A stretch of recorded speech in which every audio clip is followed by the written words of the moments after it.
Mga giliw, ito na! Nako, ito na yung ating melt in the mouth egg pie. So ayan mga giliw, nagmasa ako ng ating pie crust, sinilagay ko sa chiller. Nasobrahan nga lang kasi may bumili sa akin. So dapat yung mga giliw, hindi ganyan katigas. So may bumili kasi kaya nawala sa isip ko at yan, tumigas tuloy. Pero okay lang yan mga giliw. So ayan, pinalapin-latin ko na siya mga giliw at sinukat ko yung kapal ng aking cake pan. So ganyan, bali ganyan na ginamit ko nga palang pan para maiba naman kasi ganyan na yung uso ngayon, hindi na kagaya ng dati. Pero sa mga commercial baker, they are also using yung the same process, yung mga pie plate na ginagamit pa nung una at saka yung pangkasaba cake at saka pang egg pie. Ayan, pinlating ko na ulit at yan naman yung magiging base ng ating egg pie mga giliw. So palaparin mo lang at saka sukatin mo yung ilalim para pizza at make sure lang mga giliw na nakalock in yan yung gilid at saka yung pinaka base na pie crust natin para hindi tumapon yung ating butter kapag ilalagay mo na. So ayan, iniwa ko na ng pizza cutter and then ilalagay natin. Mas maganda yung mga giliw, idadusting na, tatanggalin natin yung mga excess flour para madaling dumikit. So ayan, so wala na akong time kasi mainit kasi dito sa tindahan kaya dire-diretso na ako kasi aabutan ako ng pag-melt ng aking pie crust. Napakasarap ng pie crust na yung mga giliw.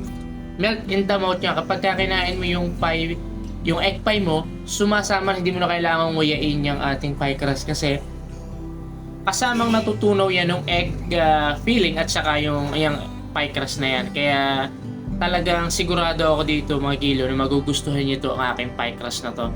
So ayan mga giliw, after kong mold lahat at sinet aside ko at gumawa naman ako tayo ng filling.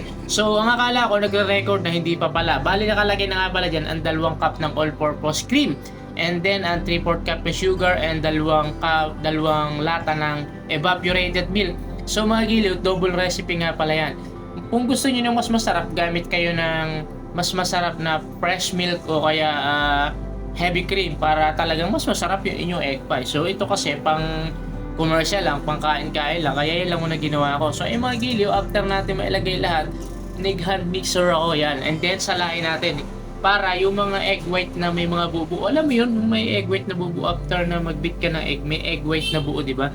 Para pagkakinain natin yung egg pie, talagang smooth and silky para siyang cheesecake. So ayan, naghiwalay nga pala ako ng 2 egg white dyan at saka binit ko siya until soft fix lang mga giliw para hindi tayo mahirapang ilagay sa ibabaw ng ating egg pie later on. So ayan mga giliw, set aside ko lang yung ating binit na egg white and then nagpour na ako ng ating egg pie butter sa ating pie crust. So ayan, ganyan mga giliw. Kailangan talaga lock in yung gilid at saka yung pinaka base niya para hindi siya tumapon. So ayan mga giliw, at ilalagay naman natin ngayon yung ating na-beat na egg white sa ibabaw. Mas maganda mga giliw, gamitin nyo ang wire whisk dyan para evenly distributed yung ating egg white on top para makover niya yung butter. Make sure lang mga giliw na cover yung butter natin. So ayan, after 1 hour of baking mga giliw, ayan ang resulta ng ating egg pie. So ayan mga giliw, at chinil ko siya ng overnight mga giliw kasi masyado siyang jiggly at hindi mo siya mahihiwa right away. So ayan, at in-scrape yung mga both side para matanggal natin siya sa pan. At ayan, 1, 2, 3, bang! Ayan mga giliw, at ayan na. Nako, ayan na. Huhusgahan na natin ang ating egg pie. Ito nga pala yung egg pie na pinakita ko nung nag-live ako at talaga namang napakasarap nito mga giliw. Melt in the mouth egg pie kasi to. So ayan na, inilabas na natin ang espada ng Sakura upang hiwain ang ating egg pie mga giliw. Ang tawag ko dyan ay melt in the mouth egg pie. So ang crust nga pala niyang mga giliw, pwede nyo rin gawin sa apple pie at saka sa egg tart na sigurado namang magugustuhan yung mga giliw, promise. Kasi nasubukan ko na yan na maraming beses sa mga video ko nung mga nakakaraan. So ayan mga giliw, at syempre habang hinihiwa ko yan, nag-ready na syempre naman ako ng paborito nating kape. Aba, hindi naman pwede na walang kape, ano? Aba, ayan, subukan na natin mga giliw. So are na ang ating egg pie, hiniwa na. Naku yung mga giliw, napakaganda nung ating egg pie, diba? O yan o, kapal, para siyang cheesecake. Ayan.